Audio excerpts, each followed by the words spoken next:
আসসালামু আলাইকুম। আশা করি সকলেই ভালো আছেন। কর অঞ্চলের একটি নিয়োগ সার্কুলার বর্তমানে আবেদন চলমান রয়েছে। এটি মূলত কর কমিশনের কার্যালয়ের নিয়োগ সার্কুলার। কর অঞ্চল ২০ ঢাকার একটি নিয়োগ সার্কুলার। আজকের এই ভিডিওর মাধ্যমে কর অঞ্চলের এই নিয়োগ সার্কুলার নিয়ে বিস্তারিত জানাবো। আপনার শিক্ষাগত যোগ্যতা অনুযায়ী আপনি চাইলে আবেদন করতে পারবেন। তো এখানে প্রথমত বলা হয়েছে অর্থ মন্ত্রণালয়ের অভ্যন্তরীণ প্রেক্ষিতে স্মারকের প্রেক্ষিতে কর অঞ্চল ২০ এর ঢাকায়ের অধীনে গ্রেড ১৩ হতে ২০তম গ্রেডে বিভিন্ন পদে নিয়োগ দেওয়া হয়েছে। এরপর বলা হয়েছে এই নিয়োগ সার্কুলারে বাংলাদেশের প্রকৃত নাগরিক এবং ঢাকা জেলার স্থায়ী বাসিন্দারা আবেদন করতে পারবেন। মানে জন্মসূত্রে যারা ঢাকাইয়া, মানে যাদের ভোটার আইডি কার্ড ঢাকার, স্থায়ী বাসিন্দা যারা ঢাকার, শুধুমাত্র তারাই আবেদন করতে পারবেন। আপনারা জানেন কর অঞ্চলের এই নিয়োগ সার্কুলারগুলো জেলা পর্যায়ের হয়ে থাকে, জেলা পর্যায় থেকে নিয়োগ দেওয়া থাকে। ইতিমধ্যে কিন্তু অলরেডি প্রায় ২০ থেকে ২৫টা জেলার কর অঞ্চলের নিয়োগ সার্কুলারের সময় শেষ, অর্থাৎ আবেদন শেষ হয়ে গেছে। সামনের দিকে কিন্তু বাকি জেলাগুলোর নিয়োগ সার্কুলার চলে আসবে।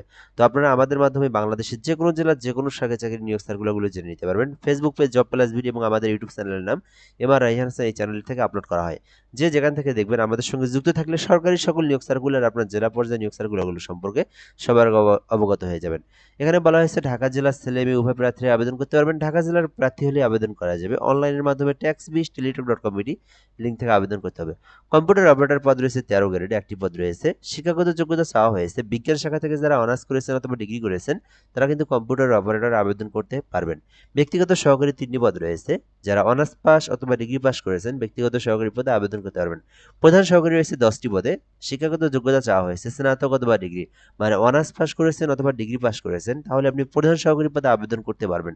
এছাড়াও রয়েছে উচ্চমান সহকারী ৬টি পদে, যেখানে বলা হয়েছে যে শুধুমাত্র অনার্স পাস অথবা ডিগ্রি পাশে উচ্চমান সহকারী পদে আবেদন করতে পারবেন।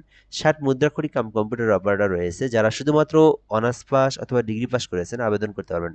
অফিস সহকারী কাম কম্পিউটার মুদ্রাক্ষরিক রয়েছে ৯টি পদে, যেখানে শুধুমাত্র অনার্স পাস অথবা ডিগ্রি পাশে, দুঃখিত এটাতে শুধুমাত্র এইচএসসি পাশে আবেদন করা যাবে। আপনারা জানেন ১৬ গ্রেডের যে পদগুলো রয়েছে এগুলো শুধুমাত্র উচ্চ মাধ্যমিক, এই যে এইচএসসি পাশে আবেদন করা যায়। এছাড়াও এখানে অফিস সহায়ক রয়েছে ৯টি পদে, এসএসসি পাস করে আবেদন করা যায়। তো আপনার শিক্ষাগত যোগ্যতা এসএসসি, এইচএসসি, অনার্স ডিগ্রি যেটাতে ইচ্ছা সেই পদে আপনি আবেদন করতে পারবেন। আবেদন করতে অবশ্যই বাংলাদেশী নাগরিক হতে হবে এবং ১৮ থেকে ৩২ বছর পর্যন্ত সময় রয়েছে, এর মধ্যে আবেদন সম্পূর্ণ করতে হবে। এরপরের বিষয়গুলো আমরা দেখব স্টেপ টু স্টেপ আবেদনের প্রসেস সম্পর্কে। তো এখানে বলা হয়েছে ১০ সেপ্টেম্বর ২০২৬ তারিখ পর্যন্ত আবেদনটি চলমান থাকবে, অর্থাৎ আবেদন অলরেডি শুরু হয়েছে, পুরো আগস্ট মাস চলমান থাকবে। একেবারে সেপ্টেম্বরের ১০ তারিখ পর্যন্ত আবেদনটি করা যাবে। আর আবেদনটি করার জন্য tax20teletalk.com লিঙ্কটা দেখতে পাচ্ছেন, এই লিঙ্ক থেকে প্রবেশ করে আবেদন করতে হবে। সো আবেদন হয়ে গেলে সরকারি ফি জমা দিতে হবে। আপনি যে গ্রেডে আবেদন করছেন সেই সমতুল্য টাকা রিচার্জ করে পেমেন্ট করতে হবে।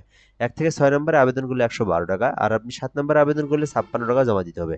অর্থাৎ ১ থেকে ৬ আবেদন করলে ১১২, আর আপনি ৭ নম্বরে আবেদন করলে ৫৬ টাকা জমা দিতে হবে।